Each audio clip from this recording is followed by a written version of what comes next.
All right, good evening, everyone. And I'm not even going to start my normal old man rant. What I'm going to do is I am going to start the recording and we will get right into the interview with Michael Murphy.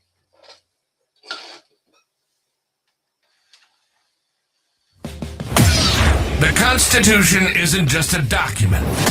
It's a blueprint for freedom. We're breaking down politics at every level, exposing government overreach, and going where the mainstream media surely won't. Join us in defending individual rights against the bureaucratic tide. You're listening to the Missouri Liberty Report. All right, everybody, and we are back for another edition of the Missouri Liberty Report. Before we even get started on this show, let us not forget that we will be doing two shows next week. We will be doing our normal Tuesday evening broadcast with it'll be the Marxist, so Tom Martz be the Marxist edition of the Missouri Liberty Report on Tuesday, and even more awesomely and fantastically, Monday, April 4th, we will have the beloved Spike Cohen on the show with us. We don't know if it's going to be an hour and a half, an hour. I think his guy said he gives him an hour, but sometimes if you're having a lot of fun, you get him longer than that. So let's hope we have a whole lot of fun and we hold on to Spike for an hour and a half. So look out for those two shows. Both will start at 6:30 p.m. Central Time, just like we do every week. But again, a Monday edition and a Tuesday edition. Be on the look for both of those because when Tom's on, we always have a pretty good time because you never know what Tom's going to say. All right. So tonight's guest is Michael Murphy.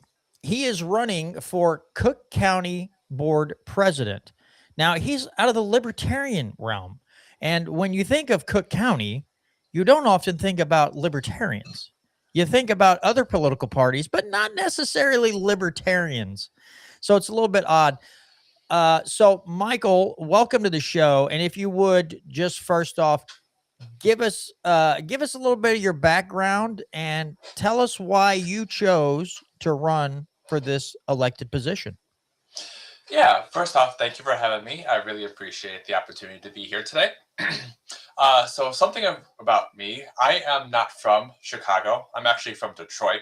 So I am very punishing myself. I lived in Detroit, now I live in Chicago. So I must, really love bureaucratic governments. But I am running for the Cook County Board President because the current one has been in office for the last 16 years. Yes, 16 years, and she's going for year 20. So that is why I am running, and I'm running as a libertarian because there's no way on God's green earth right now, I feel, that I could run as like a Republican or another party based on everything that's going on at the national level. And on top of that, so you'd be surprised, the Libertarian Party in Cook County does have ballot access. We're the only county that the Libertarian Party in the state of Illinois has ballot access that I am aware of. All right, that's pretty cool. I was unaware of that. It's good to know that the Libertarians have ballot act. That I'm going to be honest, that's the last county I expected that Libertarians. But if you think about it, it does make sense because of the population there. You're more likely to have, what we consider third parties there. So it would make sense that you would probably have a better shot at Libertarian ballot access and, as opposed to some of the other counties in that state. Brandon, do you want to start off with some questions and then I'll... Well, my first one would be, what is the requirement to get ballot access for counties? And so like how does Cook County have that? How did the Libertarians in Cook County have that access? So you need to have 5% of the percentage votes in the last general election. So by maintaining the 5%, we continue to have ballot access. And I actually ran during the general election for a position, and I am the one who actually got the threshold for ballot access. So I'm now running again for the board president, which is something I'm really passionate about, and I really hope I do get a higher percentage than I think it was like 8% last time, but I'm hoping to get the additional, shooting for double digits. And as of right now, it is a two-way race. It might be a three-way race. The Republicans do not have a candidate yet, but they might slate one. That is Gotcha. determined. So I guess one thing that's always interested me in I guess a negative way about Chicago, whenever COVID was in its peak and the teachers unions of Chicago were really flexing their power. They were really they were keeping the schools closed longer. They were wanting all sorts of vaccine mandates before they'd send the kids back to school. And so just if you could give us more of a breakdown on how that teachers unions in Chicago, how they flex their power and how they kind of get the public to go along with what their agenda. Well, so the Chicago's teacher union is the largest teachers union in the country. I believe that is based off one school district. And yes, the Chicago's teacher union 100% flex its muscle. They spend so much money to make sure they get the board that they want, they get the politicians they want. The current mayor of Chicago is a former CTU member. The current board president was a former CTU member. So, exactly. Now, with that being said, this time around, at least for the board president, she has not received the endorsement, but everybody kind of goes, well, yeah, because it's a county race, not a city race, but, you know, more or less, she's kind of got that vote. But as an overall whole, you know, the CTU spends so much money. And I want to say in the last election, when the board was half up for election and half being appointed by the mayor, most of the positions, very surprisingly, the CTU tried to push or get on the board, did not win their election. The other person won.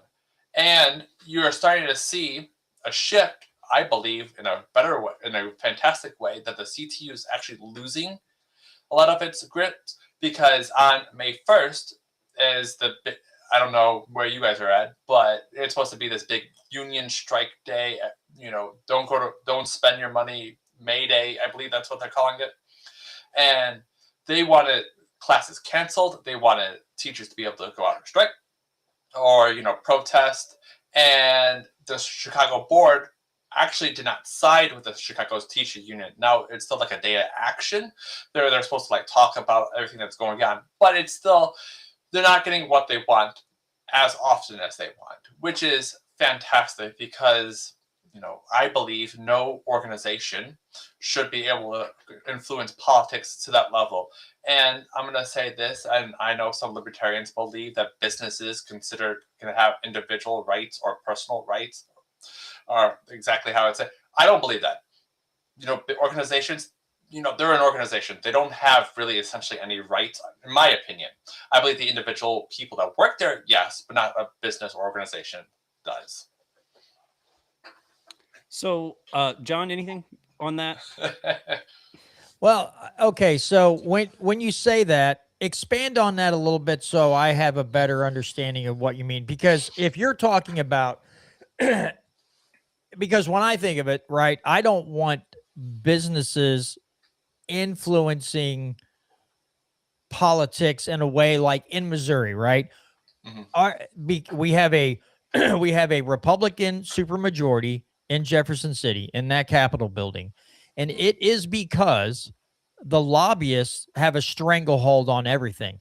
That also is because they passed Clean Missouri, which was supposed to cut down on the amount of or the size of the donations you could make, and it actually hurt the people and enabled the lobbyists to gain an even greater foothold in that building. But if you could expand a little more on what you mean when, as far as rights go, so the audience and everybody else has a better understanding.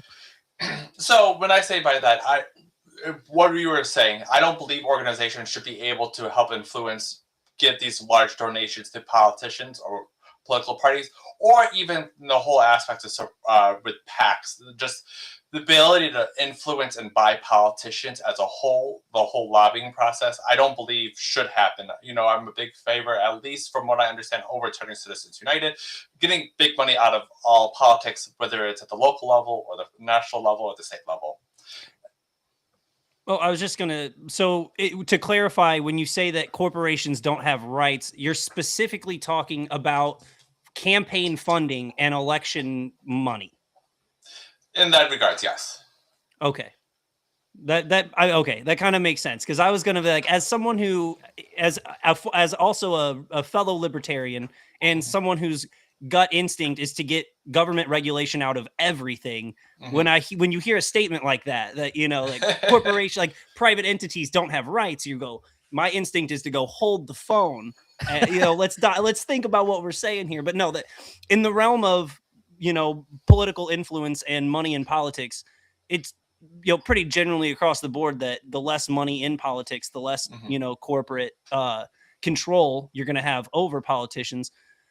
Whether or not the government, when the government steps in to try to fix a problem, even such as this, as John was alluding to, not always the best solution.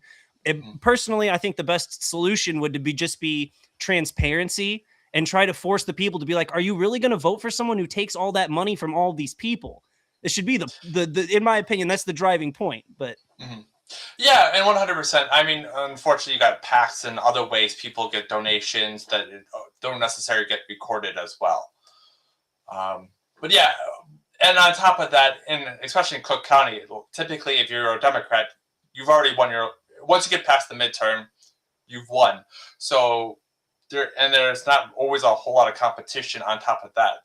This election cycle for the midterms, we saw multiple Democrats from multiple positions trying to run. But for the most part, once you're in the midterms, you won the election. And most of the time, people in Chicago and Cook counties are vote blue no matter who, which is a shame. right. So I was looking over your website, some of your issues on your page. One thing I wanted to talk about was the housing. So on your website, you talk about releasing county-owned property, idle county-owned property. Is there a lot of that in Cook County? There is. And on top of that, on my block, or within one block unit, there are 5 county properties.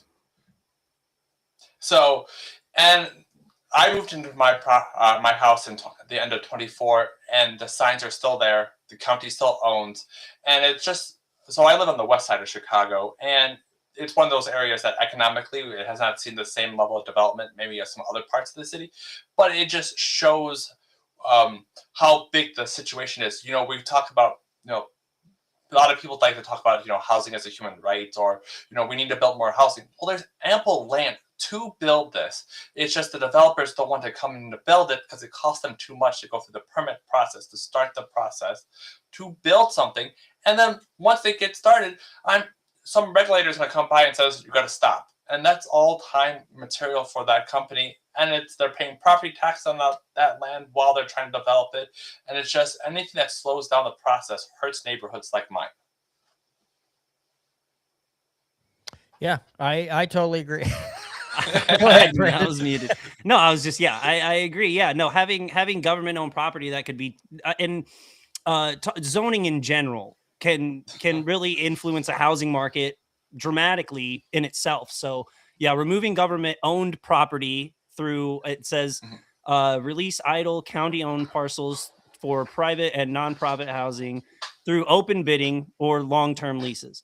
The only kind of thing I saw on the housing issue that, something I was wanting to question was your tax incentives for renovation. Just in general, do you think, I mean, from my perspective, it would sound like one taxpayer is paying for the renovation of someone else's house, and seems a little unfair. And if you just wanted to maybe address that point. Yeah, so it would go into, for that particular property at the time of renovation, not paying the full property tax for that unit. So the building has the ability to be assessed for this much, at least for the time, to be tax discount while they're renovating. So they're not paying the exact tax burden while they're trying to get that house up for someone to move in, to give them a little bit more incentive to redevelop that property. Because a lot of times, and especially in my neighborhood, either there's nothing there or they're just abandoned. Nobody owns it. It's just kind of on the county's payroll or the county's books. So at the end of the day, if we can at least provide some kind of incentive to get that going, and it's not necessarily giving somebody else's money for that, but at least providing a discount for that property while it's being renovated. Sure. Yeah, but then you'll still have people who are paying, like you'll have people paying less in taxes, and then other people still paying more in taxes, paying the full property tax, even though they're just because they don't have to renovate their house, I guess. Well, it's for like these abandoned units that nobody has claims of. Okay. So Okay, it's not like, hey, I want to renovate my house. Now I'm going to lower. No, this is like a unit that has been abandoned. Nobody owns it. Nobody's spending any kind of incentive to build it, or while they own it. If I'm spending thousands of dollars to renovate it, why should I have to pay property tax? And I'm actually helping the county. I'm helping the neighborhood at that time. And then once it's done, and they go, I'm going to go sell it, then whoever moves into that property would pay the normal property tax for that. Okay. And on top of that, when we talk about property tax, I'm a big believer in, California Props 53. And that is, nobody should pay more than 1% of your property tax value or the assessed value of your property, whether it be residential, commercial, or industrial. And they can't increase no more than 2% over the rate of inflation. So we are creating predictable property taxes regardless.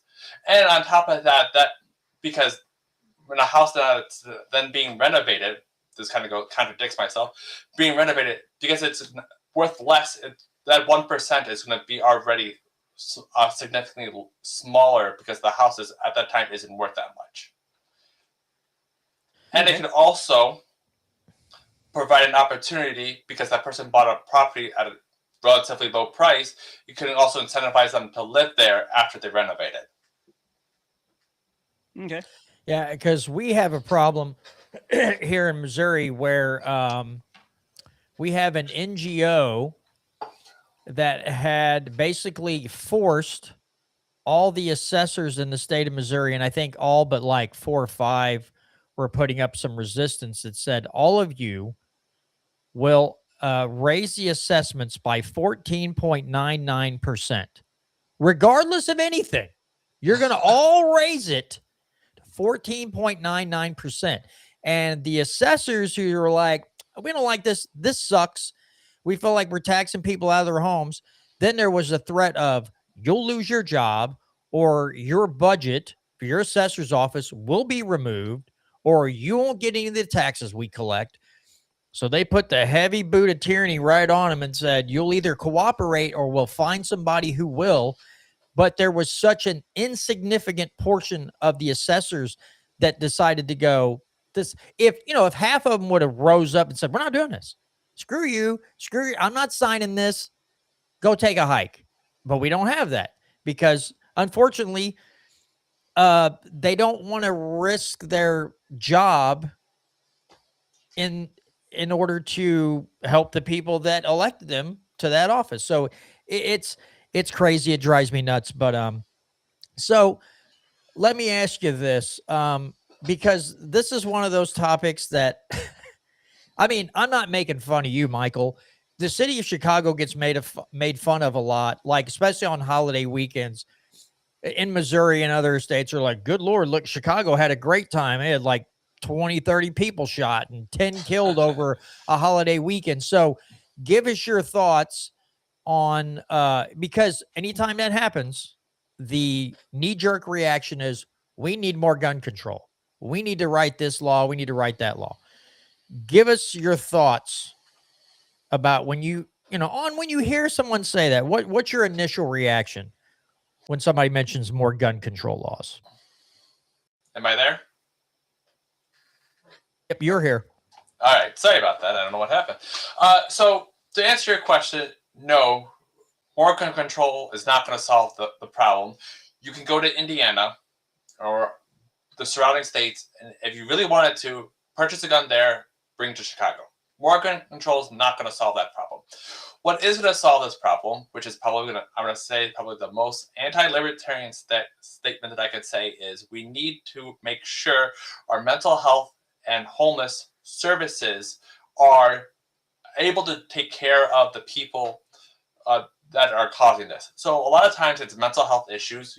There was a person that was set on fire on the CTA, had mental health issues, also had a string of criminal records. Person should not be out. So you have that. But then you also have homeless and mental health. And I'm not going to say the government should be taking on that responsibility. They are the wrong people. But it's working with the nonprofits that specialize in mental health that can provide these resources for these organizations for resources towards these people that can actually solve the problem.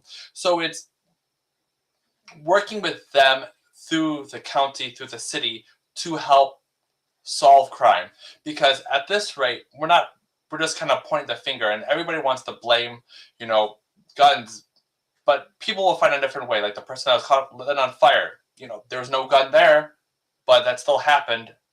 So just blaming, it's easier to blame the gun, but there are so many situations that led up to that point that the city and the county probably could have noticed, or the person had a criminal record beforehand, and that could have been really resolved so it wouldn't get to that point. Well, I guess, there's not to beat around the bush or sugarcoat anything. There's a gang violence problem on the south side of Chicago. People who've lived there, I've heard it from people who've lived there, and that seems to be one of the major causes. I'm just not really seeing off the bat how boosted mental health services is going to tackle something like gang violence. It sounds like you might actually, and this is going to sound rather anti-libertarian in a way, but you might just actually need a stronger police presence where the crime occurs. Would you agree with that? Maybe we just need a stronger police presence where more gang violence and more crime occurs. It is a stronger police presence and the ability for the police to do their job. In the city of Chicago, there's a lot of scrutiny around the Chicago police, and I've always joked with my wife, and I go, if I see somebody pulled over, and like, oh, how bad do you have to be pulled over by a Chicago police officer? But it's the whole idea as a whole that the cops, they're there, but I don't feel like they don't necessarily do everything all the time. And the problem also is no alderman wants less cops in their district. So they're going to fight tooth and nail for when on the north end, where you have typically less crime, instead of having a police officer in the south end when there's going to be more crime. So it's a lot of politics. It goes, and it's also, if it's not in my neighborhood, it's not my problem. And that's a lot with the city of Chicago. That's see, now that's interesting, right? Because generally when you hear about this, when you look at crime statistics, St. Louis needs to fix itself too, because good God Almighty, they keep being ranked high in violent criminal offenses. They're top 1, 2, or 3 for the past I don't know how many years. It's not getting any better. But we've also had problems with district attorneys not wanting to prosecute anybody, just kick them loose, kick them loose, kick them loose. They had an issue in the juvenile sector where the older kids who were too old for juvie were getting the younger kids who could go to juvie to go commit the crime for them because they'd get picked up and they didn't have room for them. So they're like, kick them back to their parents, kick them back to their parents. Also, let me ask you this, because after the whole Michael Brown incident in Ferguson, here several years back, there was a finding that said, man, this police department seemingly loves to hand out tickets. Like the police were turned into revenue generators and not so much law enforcement. And I know that is an issue in a lot of cities where instead of being a peace officer, they tend to turn them into revenue generators, and they're writing all these laws. And then you get the people blaming the cops. And it's like, the cops didn't write those regulations and codes and whatever. Your alderman did that, or your county executives do that. Point the finger there. But St. Louis, as big as it is not near as big as Chicago. And I never would have thought to look at it and was like, oh yeah, this part of Chicago's got their crime rate down. They definitely don't want to lose any cops, so their crime rate goes up. So they're not going to want to. But then when you've seen what's happened in Chicago, depending on who the mayor is and who some of the officials are and some of the things, because there for a while, defund the police was the catchphrase for a lot of big liberal cities. how are you going to attract law enforcement to your town and get more cops to police when they hear the rhetoric coming from some city officials and the rules that they've made on who can be held on bond? And, I'm talking trespassing, attempted kid. Oh, you can't hold them on bail.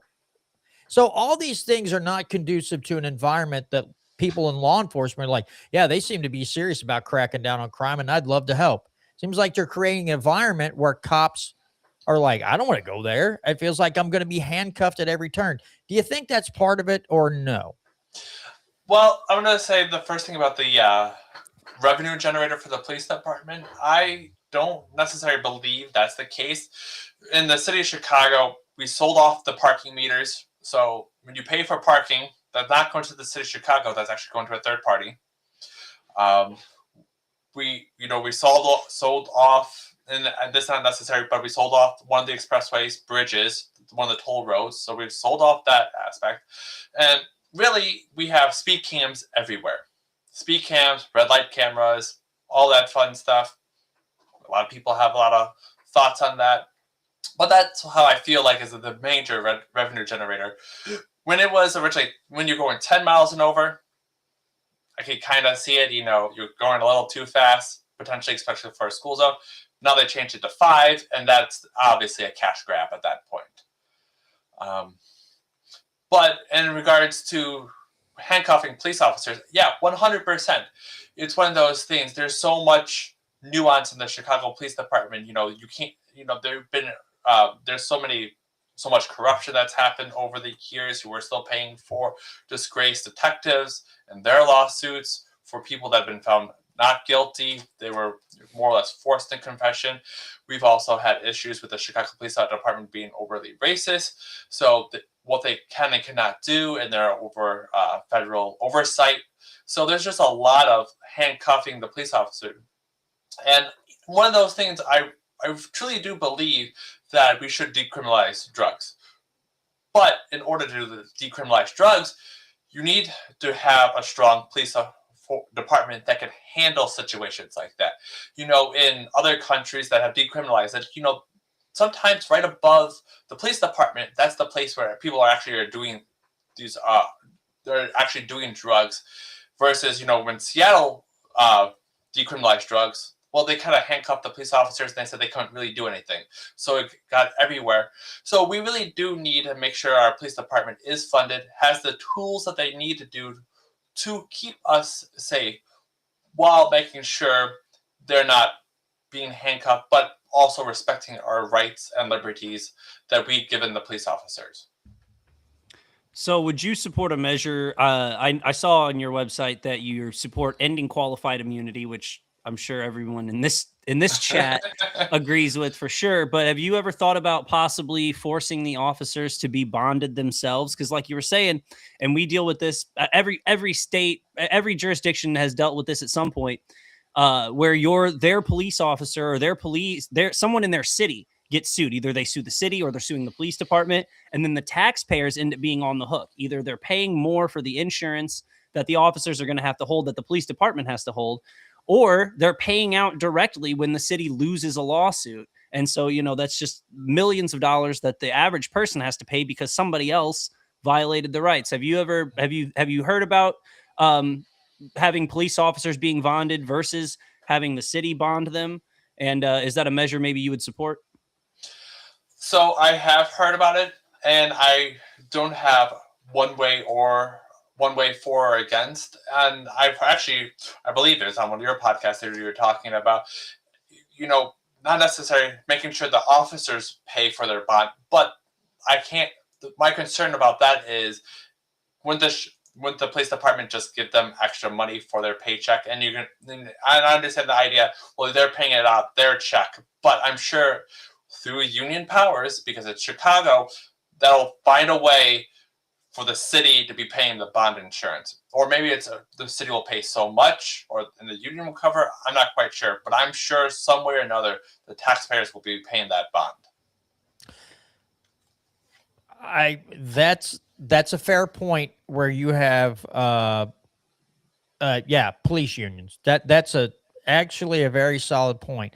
And I know when Brandon and I have tossed this idea around, if Brandon and I were just to sit down and we're like, all right, we're going to try to write an outline for a bill here in Missouri, and it's on this topic. And one of the parts of the outline that we've already discussed this, I don't remember how many shows back, that we would say, okay, you know what? Fine. Okay, we'll write this. We're going to say that any like city aldermen, mayors, everybody has to be bonded. So if you violate someone's natural rights and you get found, or you're told you have to pay somebody some fees because you trampled their natural rights, you owe them this money.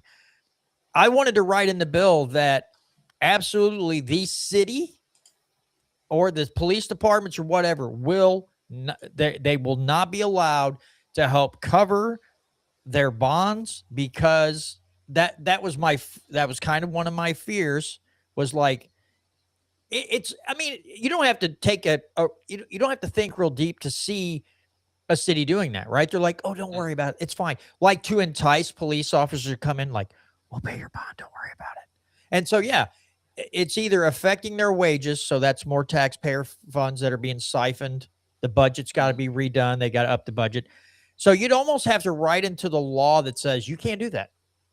If they want to be in law enforcement, you want to be an elected official, anything that has to do with your ability to infringe on someone's natural rights, you're going to have to bond yourself, and no one's going to reimburse you for that, because, and I think that's the only way I would be comfortable with that. I would not feel comfortable with them just saying, yep, everybody has to be bonded, but there's no stipulation saying, oh, by the way, you can't make the taxpayers foot that bill, because you're just trading one payoff for another payoff, and that's not cool. Yeah. I fully agree with that. And again, it's just making sure that, if we want something like that, that the government isn't paying for that. It's the actual individuals paying for that. And right. I think that also goes into transparency on pay. All of a sudden, if you go, officers are starting at this amount, and next year when the law comes in place, officers are now making this amount as starting. It's just year after year making sure that's fully transparent. But, government, they don't like to make things transparent unless it benefits them. Right. Go ahead, Brandon. I was just going to... So on your website, it said that which obviously going to totally agree with, that in most cases of government, it's not a income problem, it's a spending problem. What specifically are you looking to cut? Like what sort of measures? Because it said that you wanted to end like duplicate services, unnecessary services. So what specifically do you think Cook County could cut out of the budget?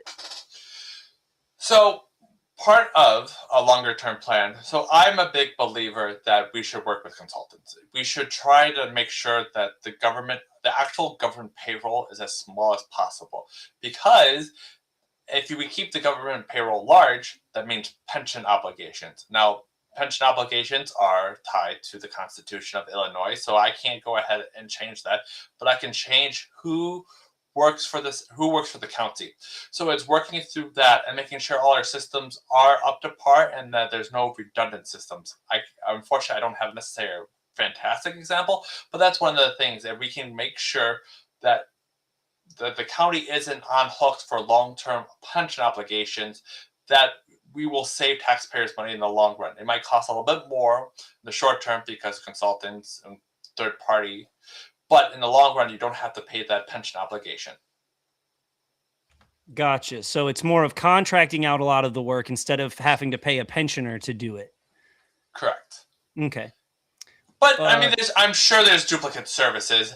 I mean, you go to any building, how much do the teams actually overlap? How much? I've seen certain job postings. Oh yeah, the IT for this department or this government service, the IT for that government service. It's like, but that can be the same person or the same division, if that makes sense.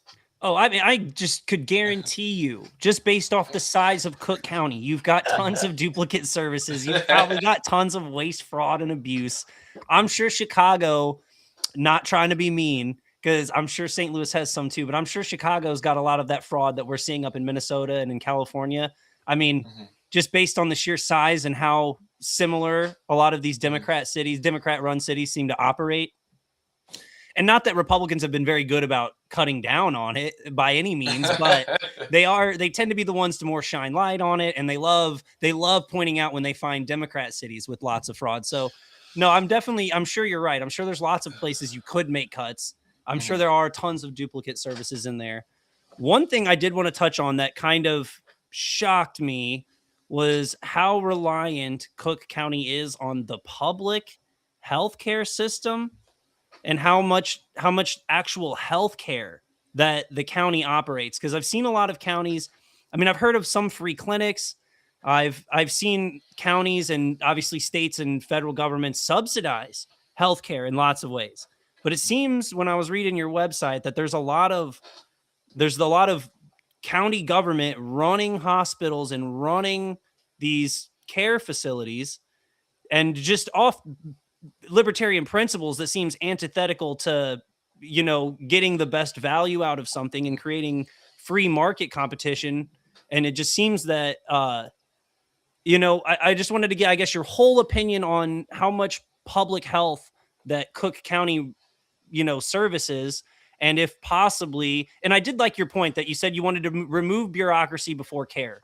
Because obviously when you're taking away something that's free to somebody, there are people who depend on that system simply because it existed. And so you want to obviously make that transition slow and make it as painless on people as possible. But just your opinion on how much involvement Cook County has over the public healthcare system. So Cook County operates I want to say it's the single largest public care health facility in the country, or facilities in the country. And I don't know, compared to other counties, there is a specific tax line item on our property tax bill that goes to the county care. And they more or less guaranteed 100% free services for anybody who doesn't have insurance. So it's supposed to be the safety net. And yes, I fully agree that a lot of time libertarians, we want to make sure that the county or government spending is as limited as possible. And I feel, especially being in Chicago, we already have enough mental health issues. There's a whole bunch of other issues going on. Creating more distress is not going to help our problem. Now, what I do believe is, as much as I don't want so many hospitals that we have, I don't want people, because it's an expense to everybody, regardless of the system, whether it's a for-profit. If you're always going to the hospital because you have an issue, any hospital you go to, they have a level of obligation to make sure you just don't die when you go there. Now, they might not be able to fix what your problem is, but they have an obligation. They can't just kick you out. Is moving our health system away from, you need to go to the hospital, to at least moving it towards either urgent care or be able to see your primary physician, so you don't have to go to those follow-up steps. Because at least from there's a less expense on the taxpayer, because you're not paying the full hospital expense, versus urgent care, which is less expensive, versus the primary care. And if you can get access to primary care, it saves you going up the ladder. I know it's typically not, or it's pretty frowned upon, especially as a libertarian, but Cook County, and we've seen plenty of public hospitals or for-profit hospitals close recently. We just had one in my neighborhood not too long ago, like within the last 2 months, they closed down. So I don't know what's overall going with the hospital systems in Cook County and Illinois, but a lot of them are failing, and it's finding out what the root cause is. And that's also for-profit and government and nonprofit as well. So overall, the entire county system our health system is definitely having its own issues. Do you think that maybe letting the free market kind of take more control in the healthcare, like in that area, would possibly help? Because it just seems like when you go over the laundry list of times the government has tried to step in and help and fix healthcare in these kinds of ways, you end up seeing it end up having usually the opposite effect. It usually just ends up raising prices. I mean, we've got Obamacare, you've got certificate of need laws. I mean, all these different things that they say are to help end up usually costing people more and hurting. Would you like to see you know, would you be in favor of possibly rolling, if the decision was 100% yours, would you be in favor of possibly rolling back some of the public ran hospitals and trying to incentivize and bring in more options of, you know, either nonprofit, private, or, you know, for-profit healthcare systems into Cook County? I would definitely want to move towards the nonprofit. And if we were to roll back anything from the public to like a nonprofit, or we need to make sure there are guardrails in the contract or whatever that looks like, that at the end of the day, that help protect the residents in Cook County. Because I can tell you this, for whatever reason, our government loves signing contracts or agreements that just screw over the taxpayer.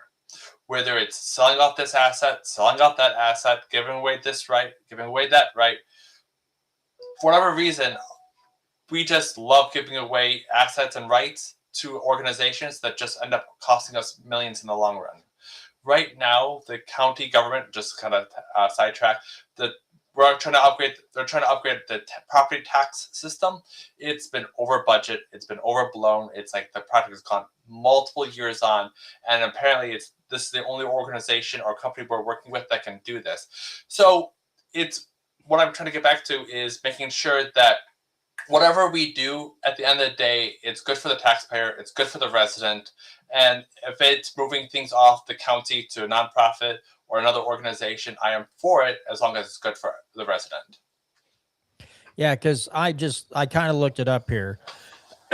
Illinois has, let's see, the Health Facilities Planning Act, which is their Certificate of Need program.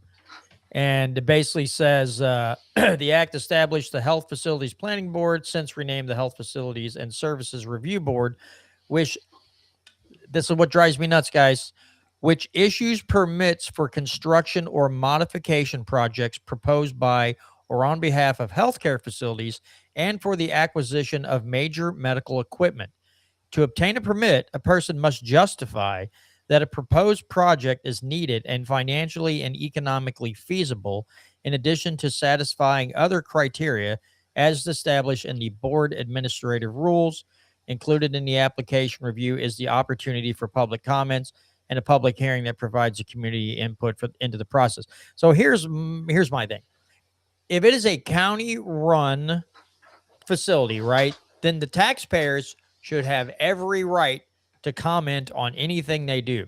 But if you are a nonprofit, or if you are just a hospital chain of some kind, and you're like, hey, I want to add more MRI machines or CT scans, or I want to add beds to my hospital, with the shortage and the healthcare industry in a kind of a tailspin the way it is now, to me, having to ask permission, because all this board is made up of is like health departments and stuff. And half the time, there are also other heads of hospitals who get a vote on whether you get to build a new facility, you get to add on. It's like, well, they're not going to want the competition, so they're going to say no.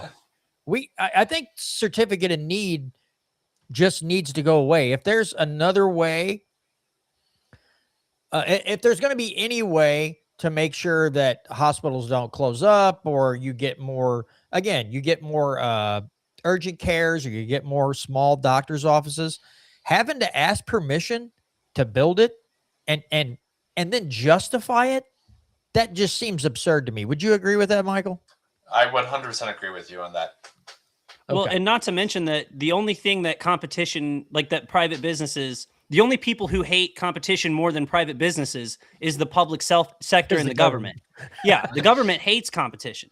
And so if you're giving the government the power to regulate hospitals that are going to compete against the government-ran hospital, which is going to take away from the doctors who work there, their incentives, because I'm sure they get paid, you know, for how many people they treat, the administrators getting paid based on a certain percentage of some kind. So just in theory, you would rather, you know, limit the different ways that government can control the healthcare system and allow the free market to run as free as possible. Let me see if there was. Well, while you're looking, Brandon, you dial up a question. Michael, I want to ask you this because I might forget before the end of the show.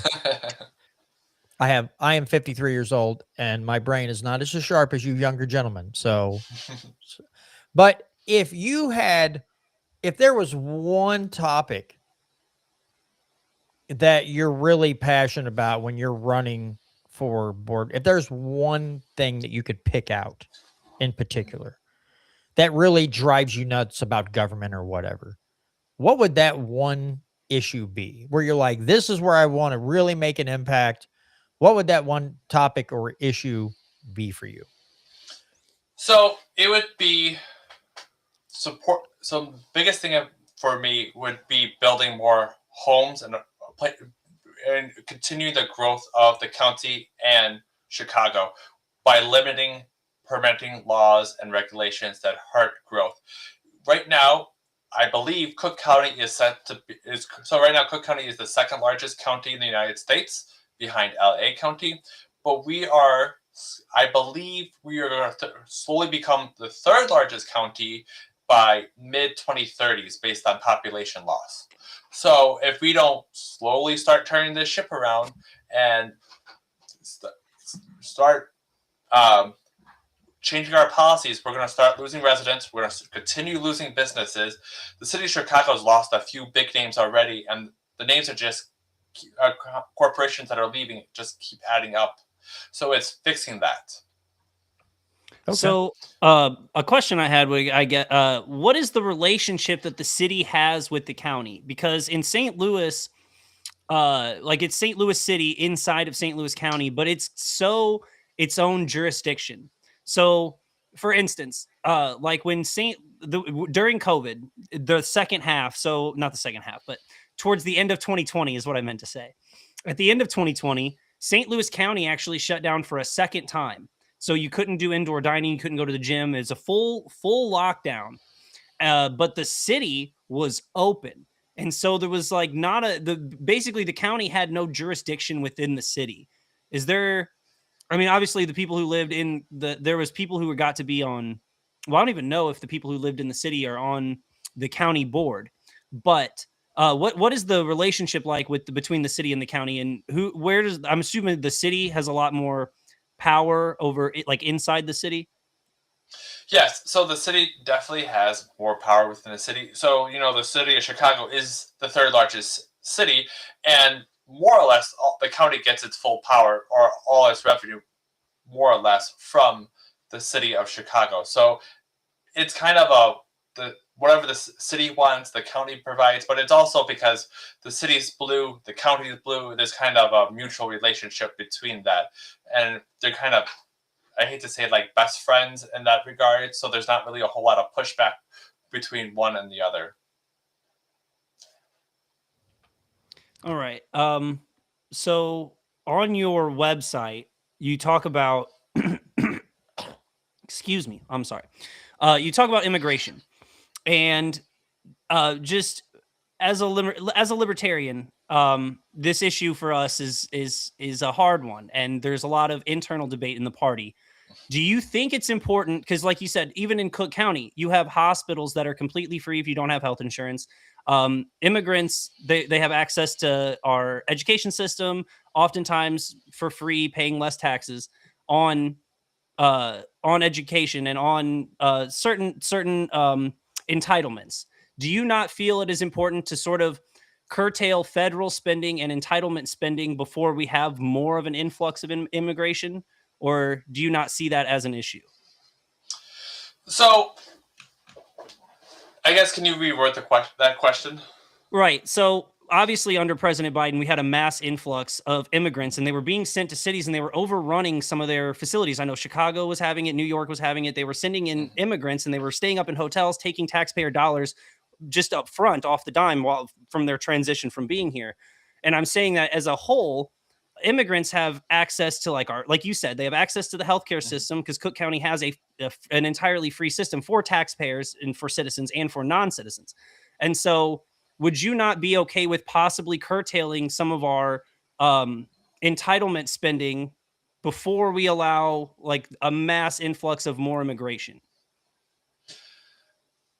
I think that's a really hard, I guess I would have to think about that a little bit more. I mean, what I would love to see at least from my point of view, is to allow immigrants that come here the ability to work. A lot of times they come here, they can't work because they don't meet certain federal requirements. There's a laundry list. That's why they're outside the police stations. They can't work. They can't do anything. So it becomes a burden on everybody's tax base. I would love to see that change so we can at least, get that change. And on top of that, for a long time in the United States, it was you come here on a boat, you go to New York, here's $20, good luck. And I feel like the city of Chicago and Cook County could do the same thing, but there are so many rules, regulations from the federal level that stop these individuals from trying to build the better life that they want. It's a damn if you do, damned if you don't situation, in my opinion. Right, because I'm not trying to be combative here, because I do I do agree in principle that the problem with immigration more is the treatment they receive when they get here, more than I think. I do think Republicans tend to overplay they'll take a lot of nuanced individual stories. So they'll find like someone who was murdered by an illegal immigrant, and they'll blow it up as like this massive problem, when in reality, immigrants, whether illegal or legal, do commit less crime than the population of America. So again, you're not talking. I'm with you in a sense that like it is antithetical to some founding principles.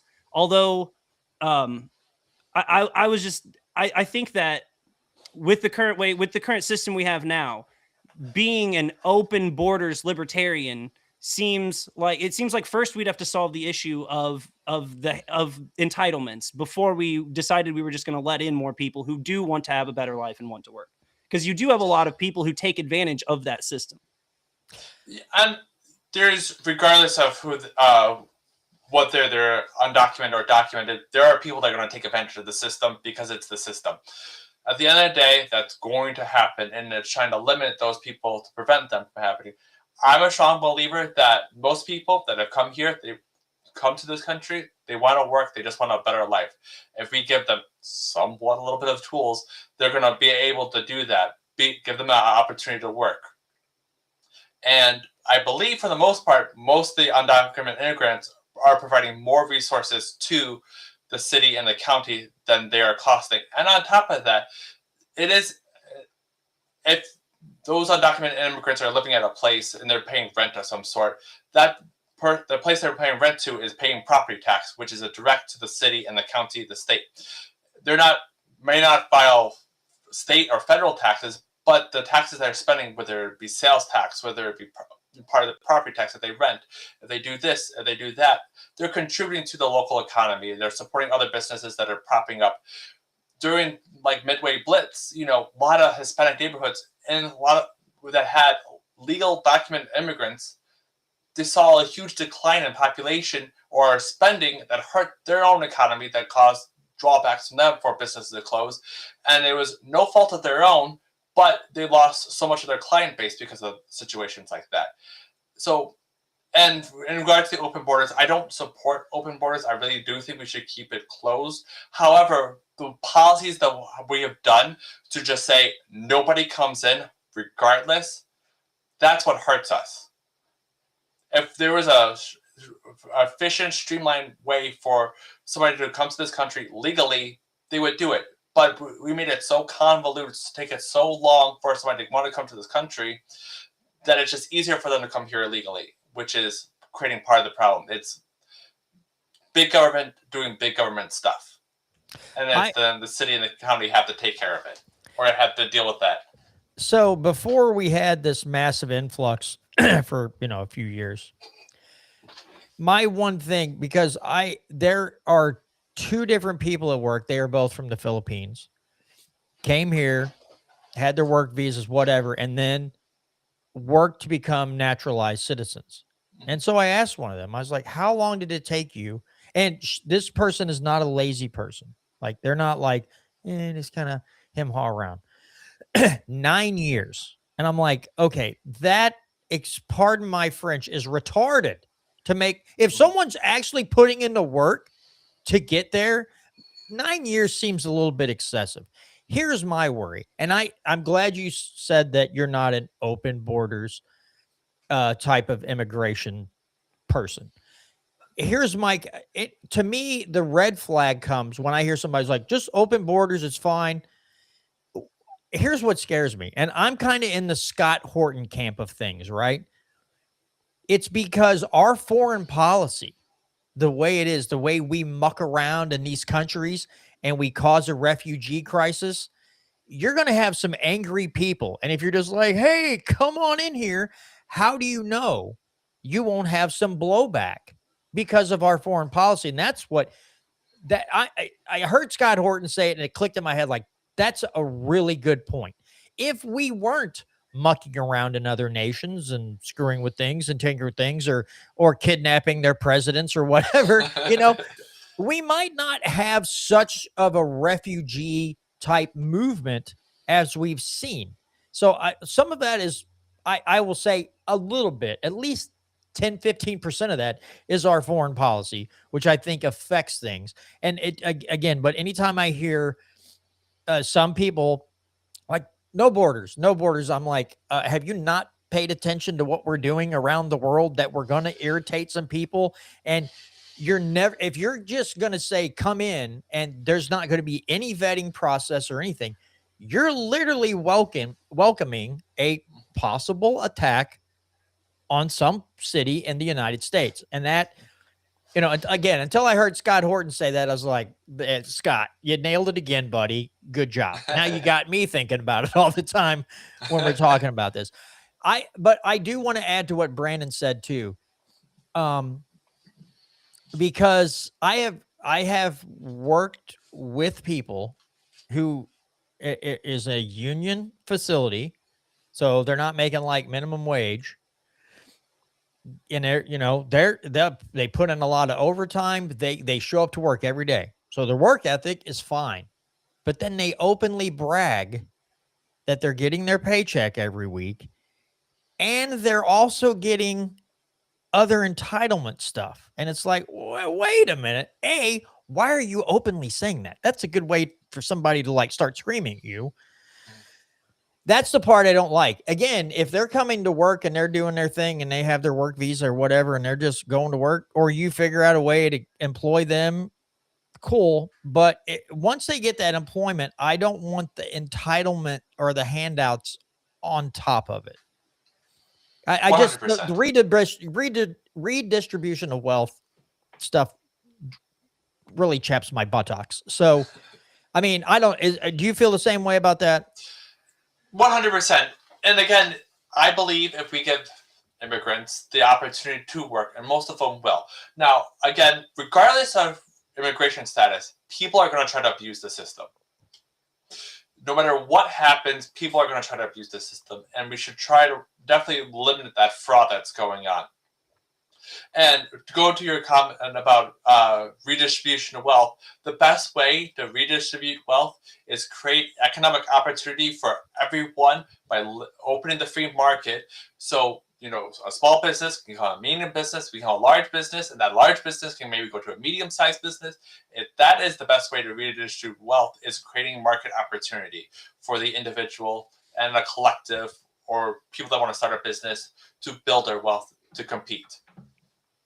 Right. Yeah. I mean, and to your point, like you said, we do have people in America, citizens, that abuse the system, like we were talking about, to the tune of hundreds of billions of dollars, if not potentially trillions, over time. But I just feel like, personally, trying to limit that right now while we work on fixing, like while we work on combating the amount of fraud and people abusing the system now, my personal belief is that we need to look into limiting the amount of people we let in until we can figure out how to stop even our own citizens from abusing our system and fixing our own problems there, before we keep trying to bring in millions and millions of new people and then try to fix the system with them on top of it, would be my only caveat on the issue. Yeah, because just to add to this is something that I said a few years ago. I know there are people out there. I know they exist, and they're getting, if they're getting food stamps or whatever your state calls them, right? They possibly get a welfare check, whatever. And then as soon as a politician does something that they don't like, I'm not saying this is widespread, but you've seen examples. They're outside, like I don't listen before I say this next thing. I do not get all hyped up about American flags. Okay. But it just seems odd. They're out, they're burning flags, they're stepping all over it, and they're like just smack talking America. And I'm like, okay, well, if America sucks so bad, then you should stop taking that money from the federal government, because that money is coming from the same government that you hate right now, from the same country that you're just talking extreme amounts of smack about, but you'll take the check, won't you? And I'm like, I know you couldn't do it. This is the petty part, the animal part of my brain goes, if you're on video and you're like, America sucks and it's oppressive, the next month the check just doesn't show up. And you're like, what's the deal? And you're like, we didn't want to oppress you anymore, so we stopped giving you money from other Americans. So are we cool now? That's the petty part of my brain. I know it'll never happen, but that kind of stuff really sticks in my craw a little bit when I see that. It's so ironic. If anyone's going to be talking trash on my country, it's going to be me. Go ahead, Brandon. No. By all means, John, go ahead. I just, oh man, I had a question and it is now gone. I've got one. Go ahead. Go right ahead, brother. So again, not trying to be combative, but on your website, it talks about how you're pro LGBTQ plus. When as libertarians, we try to represent the smallest minority possible, the individual. And I understand keeping government out of as many places as possible. But just to me, the issue in itself seems a little overplayed, especially on the left. And just like specifically, what rights that do like gay people not have that straight people have? It just seems like, I mean, I'm not saying that people don't people in the trans community don't receive hate, and especially like even unwarranted hate. Like, I'm not saying that doesn't exist, but I'm saying that almost there are just hateful people in America. You're not going to curtail that. It's like the specific policies of being pro LGBTQ in 2026. It almost seems like when you hear politicians talk about it, it almost seems like leftist pandering more than anything of substance. And so I just wanted to know, like, what substantive measures are included in your LGBTQ stance? Well, I'm going to be fully honest with you. It is a lot of pandering. I do want to say I do support the LGBTQ community. You know, I believe you have the right to be whoever you want to be, love whoever you want to be, as long as they're 18. You know, you do you, as I always say. So I just wanted to point that out, as, you know, when talking to individuals, a lot of times when I was especially petitioning, and I would say I'm a libertarian, the first thing they would say, oh, they've been against LGBTQ rights, and they just walk away from not sign my petition. So I wanted to make a point, like, I support this. Like, I'm not against, I'm not against this particular subject. I am an ally for this. Okay, so I guess whenever I hear things like this, like we had the presidential nomination for the Libertarian Party in 2024 said he supports taxpayer-funded transgender surgeries for prisoners because they're under the public healthcare system, and he believes that his line of thinking is that he wants the government out of healthcare decisions, and that the right to transition is a healthcare decision, and that when someone's in prison, the government pays for their healthcare. But to me, it's like, for me, that's an elective procedure. Like, it's not like healthcare in prison should be for life-saving procedures. It should be for like medical necessities. It doesn't seem necessary that the government should be funding transgender surgeries for prisoners. And then I guess another thing is that, like, I have a daughter, and I would hate to see her compete against a biological man in a sport. Like, I just would. Like, there are inherent differences. You've got people like you see it all the time. It's not that people transition and they're sometimes average. It's that they transition and sometimes they just completely dominate the sport because they went through. They were given natural testosterone for X amount of years, and then they went on the blockers, but it doesn't affect bone density, muscle structure, like the science behind it proves that even men who transition and take puberty blockers or testosterone inhibitors and estrogen, whatever it may be, that there is still a significant benefit to those athletes versus natural women. And so again, for me, I just wouldn't. Do you believe that the government should, one, be supporting transition surgeries for prisoners, and two, should biological men be able to compete against biological women in sports, especially like high school government regulated sports?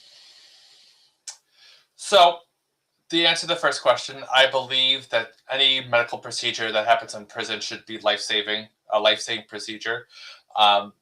If somebody wants to be called a different name, go by different pronouns while they're in prison, let them do that. There's been studies shown that by at least acknowledging the person's identity helps reduce his chances of suicide. As for sports, I'm not athletic. Can't say I really thought about that too much. I really would say that at that point would go down to the individual districts, whether it be the sport league, the football, baseball, whatever. And on top of that, back in Michigan, I have definitely seen a few female athletes participate in JV men's football. So it's kind of not the same thing, but it's like maybe there's a certain point we can create a third division, for the trans community so they can compete there. But yeah, I mean, I understand what you're saying, but typically when you have like women playing on men's sports in that regard, it's because they don't offer the women's version. So like my high school didn't have a women's tennis team, so we had women playing on the men's tennis team, but there was never a man playing on a woman's tennis team because just out of fairness there. I again, like I said, I just think the LGBTQ. I think it's over politicized in 2026. And I just think that sometimes they have like, again, views that just go beyond. Oh, okay. So like you were saying that you would accept someone's identity change while they were in prison, call them by the right pronouns. But would you house someone in a prison for women someone who was biologically a male, house them in a prison for a woman just because they identified as a woman? That I would have to think about and to see what the pros and cons for that. So I don't have an exact answer for that. Okay. Fair enough. And that's the biggest thing. One of the things I always say, I'm not going to have an answer to every situation, to every question. We definitely think about it and see maybe there's a study that happened, another prison system, what they did, or for whatever situation, because maybe this is the leading edge of something, something that's already happened, or, this, another prison, another organization's done this already, and we can learn from that as well. And that's regardless, whatever the subject is. No, trust me, if you watch this show back from especially when I first started with John, I put on a masterclass on how to talk about things I don't know nothing about and how to be very wrong on certain topics. So yeah, I mean, I respect that you're not just willing to throw out an answer, that you're willing to be like, I don't know, I'll look more into that approach. I feel like occasionally even the president of the United States could use a little bit of the, hey, I don't know what the hell I'm talking about. Let me look it up a little more.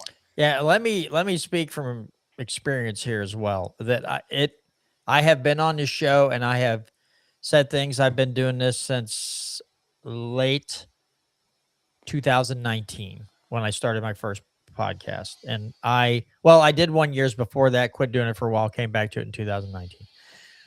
I have talked to people, Tom March being one of them, coming on, talking state constitution once a month, talking legislation. Man, has my views changed on things once I talk to somebody that knows they know the material, they know the topic, they've taught the classes, they've worn the t-shirt. So yes, and I also appreciate someone who's just like, hey, I haven't made up my mind yet. I had to keep digging. I would much rather you or anybody else that we interview on this show say that instead of just trying to take one cigarette and a full drag and blow all that smoke up my behind. I would much rather someone just say, I don't know. And we've had guests that have done that. And then we get guests. I've had guests over the years that every response is canned, and it drives me nuts. Every response sounded like it was written by someone else. I'm like, you clearly to me are not fit for office because you have not given me a single response where it's like you sat down and thought about this and researched it before you answered this question and you knew exactly how you thought on this topic or what your feelings were. And it gets me so. See, I'm already getting fired up right now just thinking about it. No, real quick story. Like a few years back, I ran into this guy, and he gave me like 4 names of these. These are real good conservative candidates here. You should. So I think I got 2 of them on my show. Started asking them questions. I asked them about the drug war, both of them about the drug war. I got almost the identical answer. I have a family member that's been affected by it, so I just can't see getting, just decriminalizing different drugs and stuff. And I was like, oh my God, that's the same thing that guy said last week. What are you doing? So it is nice to hear. We don't have the one thing that we try to do on this show, Mike, is if we bring somebody on and they're an awful candidate, we just figure if we ask them the questions and just let them answer, they'll hang themselves if they're going to do it with their answer. If people are listening like, oh, I need to find out more about this guy, you ask them a topic, you ask them about some topic, and they just completely just go against everything they supposedly stand for, they'll hang themselves. We don't have to come on. We don't have to bring people on here to beat them up. We can let them beat the crap out of them own selves. That's the beauty of doing a show like this. So we're getting down close to the end here, Mike. Anything else that any other topic off the top of your head that you would like to speak on a little bit, especially when it concerns Cook County? Yeah, so I kind of brought it up originally. I do believe that as a county as a whole, we need to change the property tax system. I'm definitely for the 1% assessed value with no more property tax increase than 2%, or the rate of inflation or 2%, whichever is the smaller number. And the reason I say that is right now in Cook County, people have got their property taxes reassessed, and some people have seen a double in their property tax after it's been reassessed. And a lot of these communities are minority communities, they're Black communities, they're people that don't have a lot of money, but they are also people that have been in their house for generations. So they're being priced out, and the county has the ability that you could fill out a form. You go, well, if you need property tax relief, fill this out. That is wrong, because if you have to fill this out, the county knows they're screwing people over. So we need to fix the system as a whole. And when you don't know what your property tax bill for as resident, you have to budget for that. If you own a business, you have to budget for that too. And it just drives away corporations and, investment from our communities. Anytime there's unpredictability caused by the government, it hurts our communities.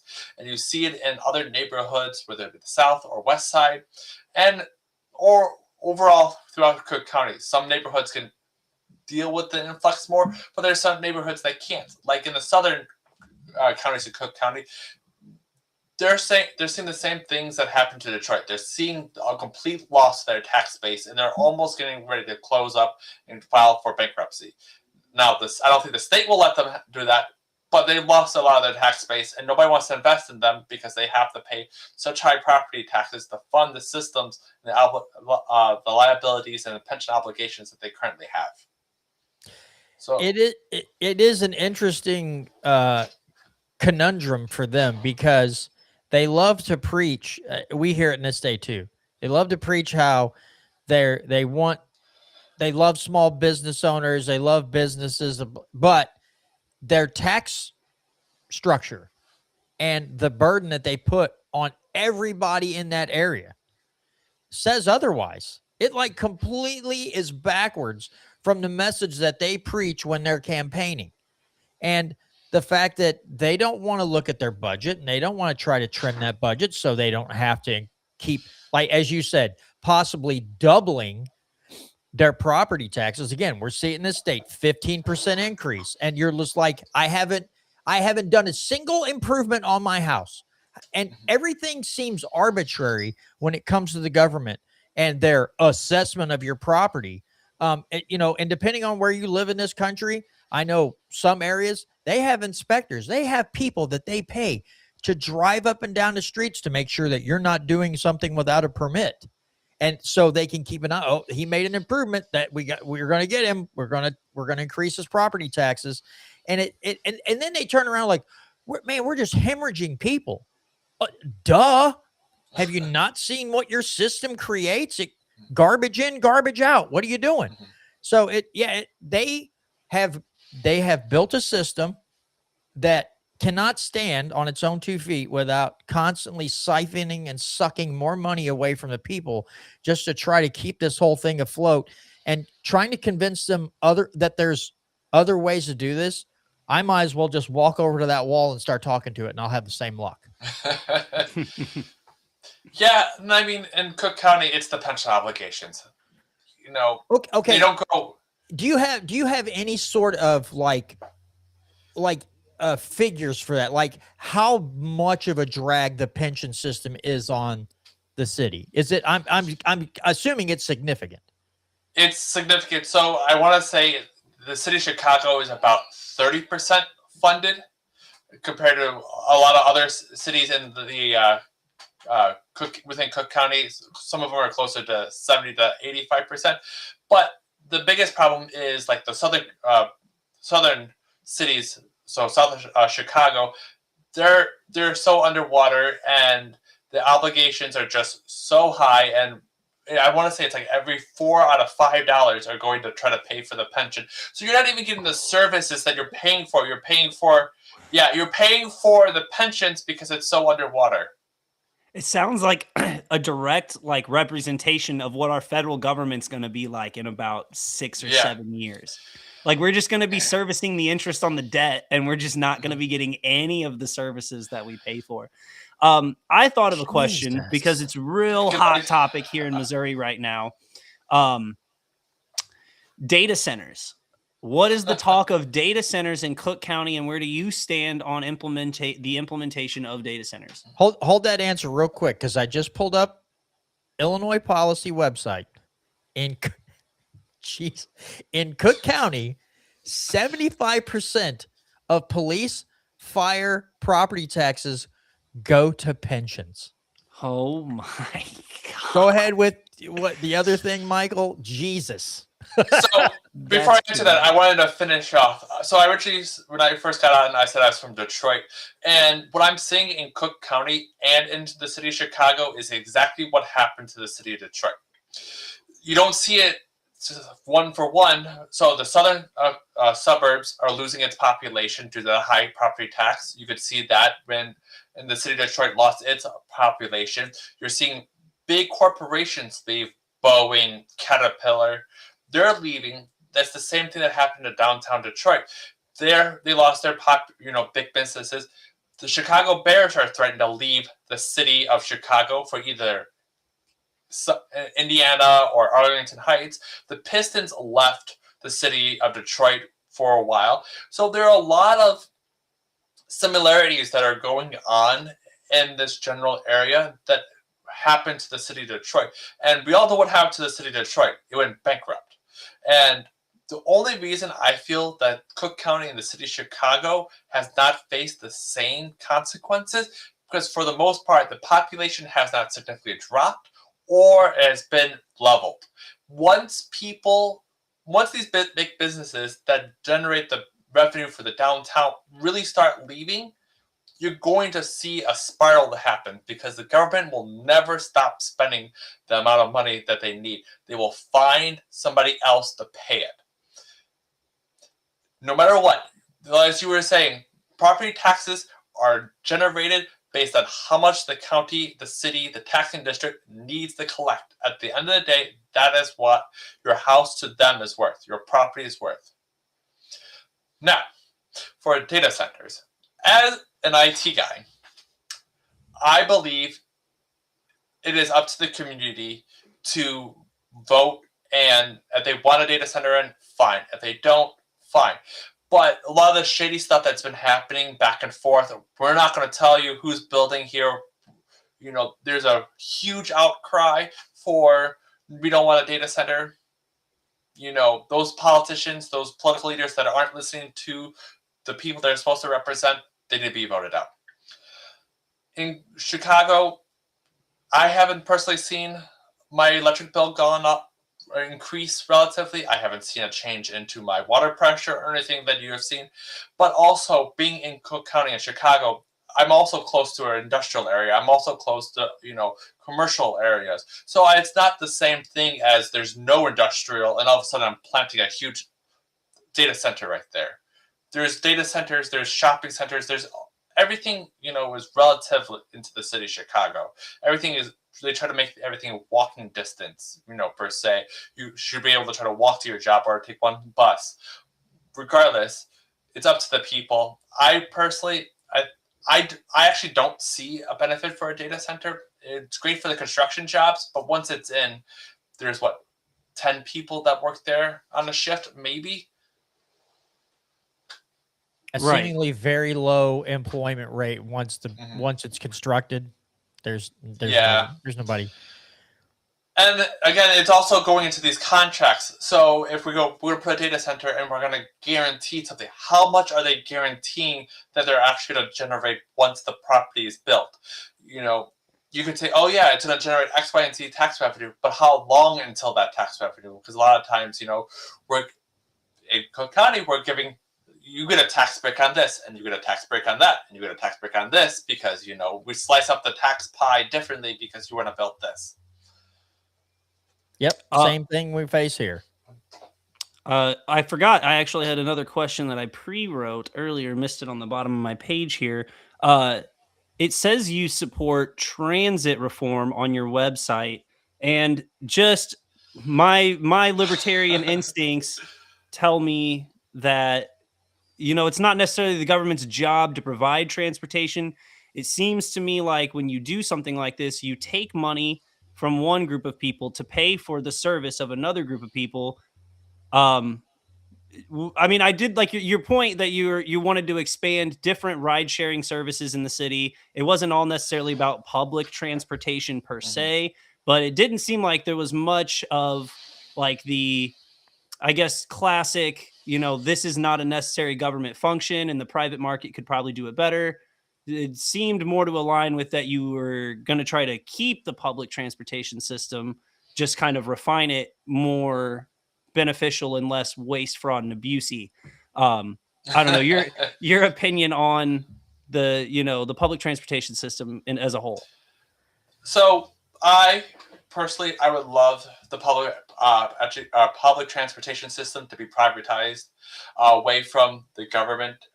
Again, so you're not having to pay the train conductors, the bus operators, their pension obligations once they retire.